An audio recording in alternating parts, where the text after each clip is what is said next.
Once upon a time, in a land filled with giggles and silliness, there lived a mischievous little monkey named Milo. Milo was always up to some playful tricks, swinging from trees and tickling his animal friends with his long, curly tail. One sunny day, Milo came across a shiny, red apple hanging from a tree. The apple looked so juicy and delicious that he couldn't resist grabbing it. But as soon as Milo plucked the apple from the tree, he heard a tiny voice from inside the apple saying, "Wait! Put me back!" Startled, Milo held the apple closer to his ear. "Who said that?" he asked, his eyes wide with curiosity. "I did," squeaked a tiny worm named Willy. "I live inside this apple, and I was just about to have my first bite when you took me away from my cozy home."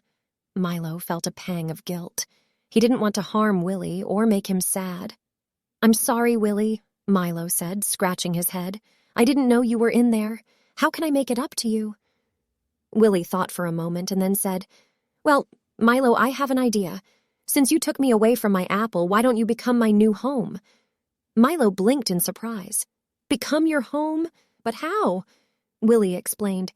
"You see, monkeys have lots of hair, and it would be perfect for me to burrow and make a cozy nest in. Plus, we could have lots of fun together, and I promise I won't nibble on your bananas." Milo burst into laughter.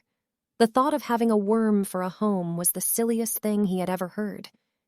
He agreed to Willy's request and carefully placed the worm back in the apple, leaving it hanging from the tree. From that day forward, Milo and Willy became the best of friends. Milo would swing from tree to tree with Willy, who happily wriggled around in Milo's fur.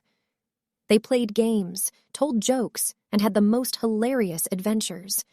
Their friendship brought joy to all the animals in the forest, who couldn't help but chuckle at the sight of a monkey with a worm for a friend. And whenever Milo felt mischievous, Willy would poke his head out of the apple and remind him of the importance of kindness and thinking before acting.